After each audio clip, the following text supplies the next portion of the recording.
Hello everyone, स्वागत है आप सभी का आपके अपने YouTube channel determination study platform में। आज की इस वीडियो में हम सीयूटी यूजी 2024 के लिए जनरल टेस्ट में पूछे जाने वाले हिस्ट्री पार्ट के जितने भी जीके क्वेश्चन हैं उन इम्पोर्टेंट क्वेश्चंस को मैं लेकर के आया हूँ इस वीडियो में। तो इस वीडियो में लगभग 30 से 40 क्वेश्चन आप लोगों को बताने जा रहा हूँ। आशा है कि आपको ये वीडियो बहुत पसंद आएगी और सारे क्वेश्चन जो है आपके पिछले सालों के क्वेश्चन पे ही आधारित हैं। ठीक है, जिस प्रकार से पिछले सालों में क्वेश्चन पूछे गए हैं उसी को एनालिसिस करके ये सारे इंपॉर्टेंट क्वेश्चन मैं लेकर के आया हूँ और इसीलिए इसे इंपॉर्टेंट भी बोल रहा हूँ। ठीक है, तो सारे क्वेश्चन को तैयार कर लीजिएगा, बहुत अच्छे से तैयार कर लीजिएगा क्योंकि ये सारे क्वेश्चन आने के 100% चांसेज रखते हैं। ठीक है, चलिए बात करते हैं, पहले क्वेश्चन से शुरुआत करते हैं प्रश्नों की। पहले प्रश्न की बात करें तो पहला प्रश्न आपके सामने दिख रहा होगा, जैन धर्म में श्वेतांबर नामक पंथ की उत्पत्ति कहाँ हुई। ठीक है, पहला क्वेश्चन हमारे पास। तो श्वेतांबर की उत्पत्ति जैन धर्म में कहाँ से हुई थी। आपको पता होगा कि जैन धर्म जो है दो भागों में विभाजित हो गया था, दिगंबर और श्वेतांबर दो भागों में विभाजित हो गया था। तो श्वेतांबर पंथ की जो उत्पत्ति हुई थी वो बल्लभी से हुई थी। कहाँ से हुई थी? बल्लभी में हुई। ठीक है, तो बल्लभी में जो है श्वेतांबर की उत्पत्ति हुई, तो ऑप्शन नंबर बी जो है बिल्कुल करेक्ट हो जाएगा। नेक्स्ट क्वेश्चन की बात करते हैं। अगला क्वेश्चन यानी सेकंड नंबर क्वेश्चन हमारे पास है, मुद्रा राक्षस नामक भारतीय नाटक की पृष्ठभूमि है। ठीक है, तो मुद्रा राक्षस जो है इस नाटक की पृष्ठभूमि क्या है? तो इसकी जो पृष्ठभूमि थी वो चंद्रगुप्त मौर्य से थी। तो ऑप्शन नंबर डी आपका करेक्ट हो जाएगा, चंद्रगुप्त मौर्य के राज्य तिलक के दौरान साजिश, यही इसकी पृष्ठभूमि है। किसकी?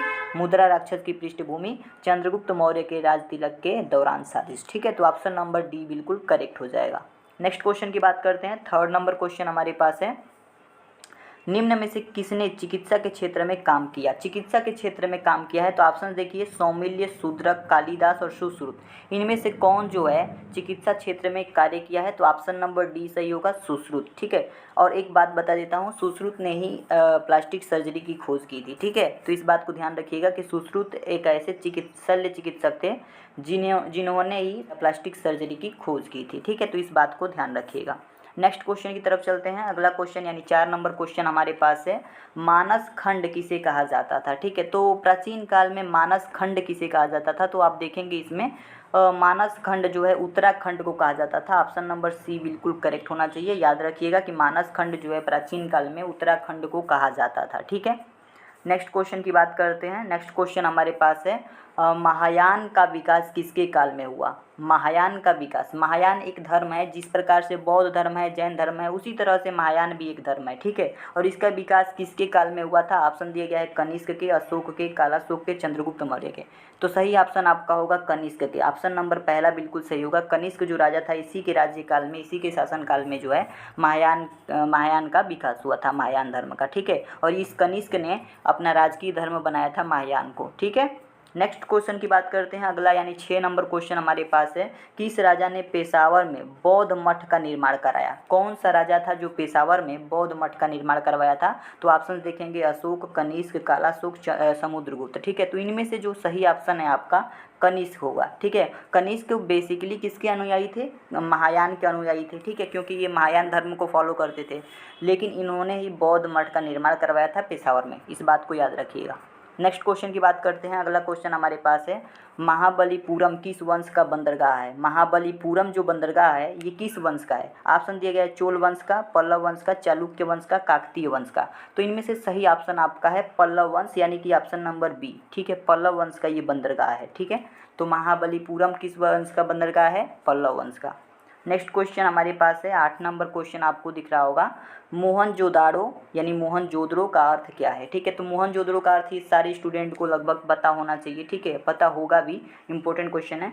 मोहनजोदाड़ो का मतलब होता है मृतकों का टीला। ऑप्शन नंबर ए जो है ये बिल्कुल करेक्ट आंसर है। ठीक है, ऑप्शन नंबर ए बिल्कुल करेक्ट है। नेक्स्ट क्वेश्चन हमारे पास है, भारत में प्रथम पूरा पाषाण कालीन स्थान कौन सा खोजा गया? भारत में प्रथम पूरा पाषाण कालीन कह रहा है। ठीक है, तो पूरा पाषाण कालीन जो स्थान था सर्वप्रथम कर्नाटक था। ऑप्शन नंबर डी बिल्कुल करेक्ट होगा। भारत में पहला स्थान जहाँ पे आदिवासी जिस प्रकार से पत्थरों का प्रयोग करते थे, पत्थरों के चाकू भल्ले का प्रयोग करते थे, वो सारी चीज़ें जो है पूरा पाषाणकालीन स्थान कर्नाटक में मिली थी। ठीक है, तो कर्नाटक में ये सब मिला था पुरातत्ववेताओं की खोज करने के बाद से। ठीक है, तो ये ऑप्शन आपका सही होगा, कर्नाटक जो है पूरा पाषाणकालीन स्थान खोजा गया था। नेक्स्ट क्वेश्चन की बात करते हैं। 10 नंबर क्वेश्चन हमारे पास है, से भारतीय प्रागैतिहासिक काल के इतिहास का पिता किसे कहा जाता है। ठीक है, तो आपको पता होगा इतिहास के पिता हेरोडोटस हैं, लेकिन प्रागैतिहासिक काल के इतिहास के पिता कौन हैं, तो ये ऑप्शन आपका करेक्ट होगा, option number C, Robert Bruce Foote. ठीक है, रॉबर्ट ब्रूस फ्रूट जो हैं ये भारतीय प्रागैतिहासिक काल के इतिहास के पिता हैं। ठीक है, तो ये ऑप्शन आपका बिल्कुल करेक्ट आंसर है। कौन सा ऑप्शन? ऑप्शन नंबर सी बिल्कुल करेक्ट है। ठीक है, नेक्स्ट क्वेश्चन की बात करते हैं। अगला क्वेश्चन हमारे पास है, पुष्यमित्र शुंग कितने अश्वमेध यज्ञ किए? पुष्यमित्र जो शुंग थे, ये जो पुष्यमित्र शुंग दिखाई दे रहे हैं, ये जो है शुंग वंश के संस्थापक थे और इन्होंने कितने बार जो है अश्वमेध यज्ञ किया था? तो 2 बार इन्होंने अश्वमेध यज्ञ किया था। ऑप्शन नंबर बी बिल्कुल करेक्ट हो जाएगा। ठीक है, नेक्स्ट क्वेश्चन की बात करते हैं। अगला क्वेश्चन हमारे पास है 12 नंबर, तमिल साहित्य का पिता किसे कहा जाता है? तो तमिल साहित्य का पिता किसे कहा जाता है? तो इसमें ऑप्शन नंबर बी बिल्कुल सही होगा, अगस्त्य। ठीक है, अगस्त्य को तमिल साहित्य का पिता कहा जाता है। ठीक है, नेक्स्ट क्वेश्चन की बात करते हैं। 13 नंबर क्वेश्चन हमारे पास है, अशोक के बेरुत शिलालेख को इलाहाबाद में कौन ले गया? ठीक है, तो इलाहाबाद कौन ले गया था? अशोक के बेरुत शिलालेख को कनिंघम ले गया था। ऑप्शन नंबर ए बिल्कुल करेक्ट आंसर है, कनिंघम जो है अशोक के बेरुत शिलालेख को इलाहाबाद ले गया था। ठीक है, नेक्स्ट क्वेश्चन, अगला क्वेश्चन हमारे पास है 14 नंबर क्वेश्चन है, हर्षवर्धन को किस राजा ने हराया था? आपको पता होगा हर्षवर्धन जो है पूरे आर्यव्रत जीत लिए थे, लेकिन जब ये दक्षिण की तरफ जा रहे हैं तो पुलिकेशन सेकेंड से इनका युद्ध हुआ और युद्ध में ये हार गए। ठीक है, तो पुलिकेशन सेकेंड ने हर्षवर्धन को हराया था। ठीक है, तो ये ऑप्शन आपका करेक्ट होगा।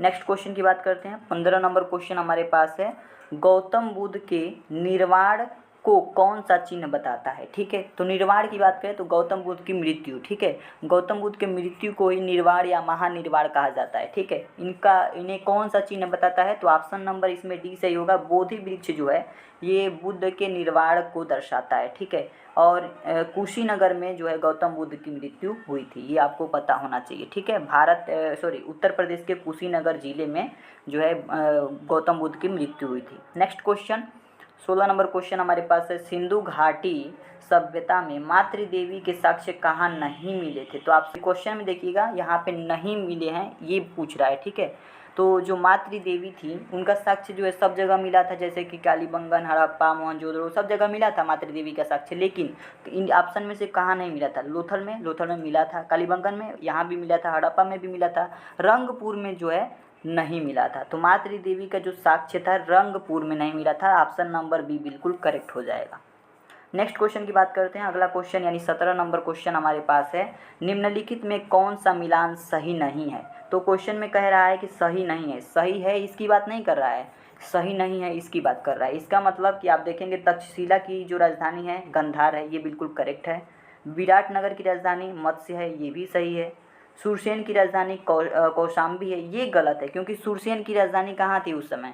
सुरसेन की राजधानी थी मथुरा। ठीक है, और कौशाम्बी की राजधानी कहाँ थी? कौशाम्बी की बात करें तो कौशाम्बी की राजधानी वत्स्य थी। ठीक है, तो इस तरीके से ये ऑप्शन आपका सही हो जाएगा। जो ये राजधानी है ये बिल्कुल इसमें गलत दिया है, यानी कि ये मिलान सही नहीं है। ठीक है, तो सुरसेन की राजधानी कौशाम्बी नहीं थी, तो ये ऑप्शन आपका सही हो जाएगा। ठीक है, नेक्स्ट क्वेश्चन की बात करते हैं, यानी 18 नंबर क्वेश्चन हमारे पास है, मौर्य काल में राजा की निजी खेती की देखभाल कौन करता था? तो राजा की निजी खेती की देखभाल जो करता था उसे क्या कहा जाता था मौर्य काल में? मौर्य काल में उसे शीताध्यक्ष कहा जाता था। तो ऑप्शन नंबर ए बिल्कुल करेक्ट हो जाएगा, शीताध्यक्ष कहा जाता था उसे। ठीक है, नेक्स्ट क्वेश्चन हमारे पास है 19 नंबर क्वेश्चन है। 19 नंबर क्वेश्चन है, राजतरंगिणी में किस इतिहास का वर्णन है? तो राजतरंगिणी जो पुस्तक है इसे किसने लिखा था? तो राजतरंगिणी को कलहड़ ने लिखा था, और इसमें किसके इतिहास के बारे में जानकारी मिलती है? तो कश्मीर के इतिहास के बारे में जानकारी मिलती है। ऑप्शन नंबर ए बिल्कुल करेक्ट हो जाएगा। याद रखिएगा कि राजतरंगिणी को कलहड़ द्वारा लिखा गया था, कलहड़ ने इसकी रचना की थी। किसकी? राजतरंगिणी पुस्तक की। नेक्स्ट है हमारे पास, वैदिक काल में ब्रीही किसे कहा जाता था? ब्रीही की बात की जाए तो ब्रीही, ये जो ब्रीही शब्द है ये किसे कहा जाता था वैदिक काल में? ब्रीही जो है चावल को कहा जाता था। ऑप्शन नंबर बी बिल्कुल सही हो जाएगा, चावल को जो है वैदिक काल में ब्रीही कहा जाता था। ठीक है, नेक्स्ट क्वेश्चन की बात करते हैं 21 नंबर क्वेश्चन। सारे क्वेश्चन जो है बहुत इंपॉर्टेंट है, अगर आपको पीडीएफ चाहिए तो मैं यहाँ पे नंबर दे दे रहा हूँ, व्हाट्सअप नंबर, वहाँ पे आप मैसेज करके बताएंगे कि मुझे पीडीएफ चाहिए, मैं तुरंत आपको भेज दूँगा, ठीक है। तो किसी भी तरह का चार्ज नहीं करूँगा, ठीक है, किसी भी तरह की, बस मैं चाह रहा हूँ कि आपकी हेल्प हो, बस, और कुछ नहीं, ठीक है। तो इस बात को ध्यान रखिएगा, मैं किसी भी प्रकार का ये मत समझिएगा कि कुछ प्राइज़ रखेंगे, कुछ प्राइज़ लेंगे, उसके बाद से हमें पीडीएफ देंगे, नहीं, ऐसा कुछ नहीं है। पीडीएफ की ज़रूरत है तो आप मैसेज कीजिएगा, मैं ऐसे ही प्रदान कर दूँगा, ठीक है। 21 नंबर क्वेश्चन, निम्न में से किसने बताया कि ब्रह्मांड का प्रत्येक पदार्थ निश्चित कणों द्वारा निर्मित है, ठीक है। इसमें कह रहा है कि आपको पता होगा कि जिस पेन से आप नोट्स बना रहे हैं वो पेन भी जो बना हुआ है छोटे छोटे कणों से मिल करके बना हुआ है। ये बात आगे चल करके थॉमसन और रदरफोर्ड ने भी बताई थी, ठीक है, कि ब्रह्मांड की कोई भी वस्तु है तो छोटे छोटे कणों से मिल करके बनी हुई है, जिसे अणु कहते हैं। और बात उतनी सी नहीं बढ़ाएंगे क्योंकि ये सारी चीज़ें रसायन विज्ञान में आप लोगों ने पढ़ा होगा, ठीक है। तो यहाँ पे एक बात कर रहा है कि जो प्राचीन समय था उसमें कौन बताया था कि ब्रह्मांड की सारे पदार्थ जो है निश्चित कणों द्वारा निर्मित है। ऑप्शन देख सकते हैं यहाँ पे, कपिल, कणाद, व्यास, पतंजलि। तो आप सभी को पता होगा, आपने पढ़ा भी होगा कि कणाद जो थे यही बताए थे कि जो ब्रह्मांड की कोई भी वस्तु है वो छोटे छोटे कणों से निर्मित है, ठीक है। कणाद ऑप्शन यानी महर्षि कणाद जो थे इन्होंने ही बताया था, ये ऑप्शन आपका करेक्ट हो जाएगा।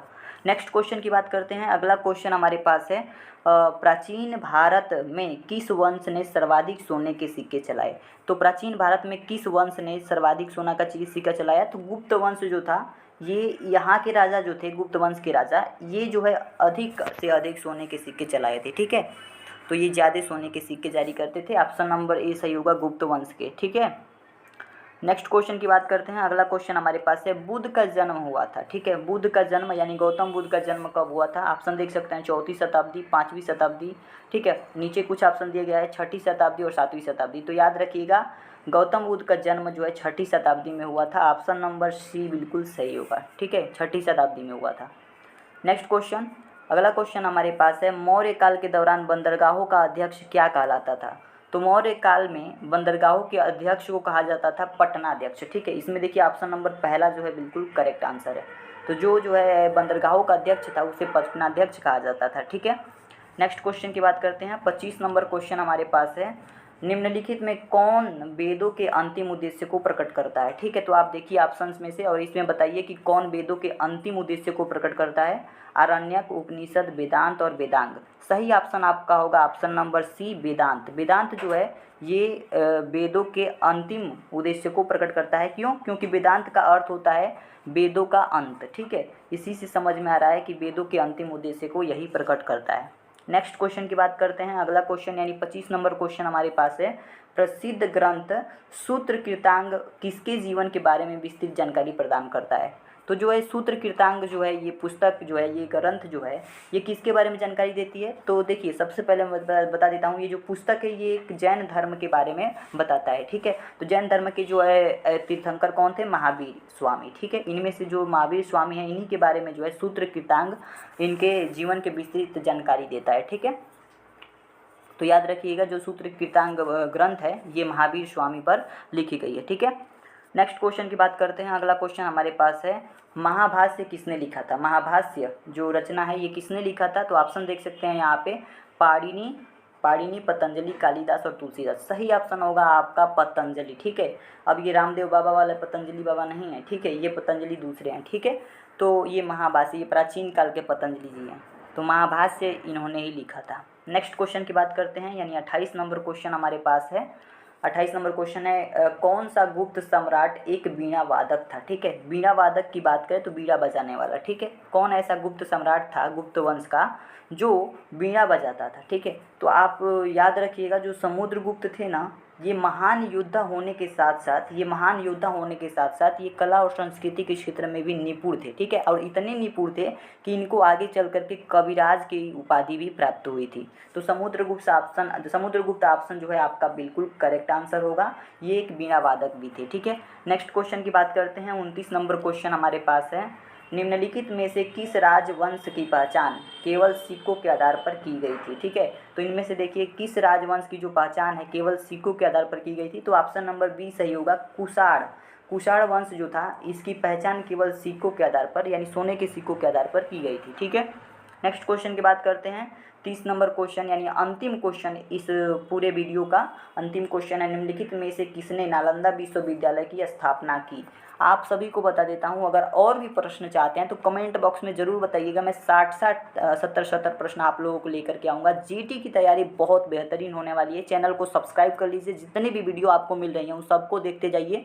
सारे इंपॉर्टेंट क्वेश्चन आप लोगों के लिए ला रहा हूँ, ठीक है। तो नालंदा विश्वविद्यालय की बात करें तो इसकी स्थापना जो है कुमार गुप्त ने किया था। और एक बात बता देता हूँ, जो नालंदा है ये बिहार में स्थित है और बिहार के पटना के पास जो है नालंदा विश्वविद्यालय स्थित है, ठीक है। तो इसकी स्थापना किसने किया था? कुमार गुप्त ने किया था।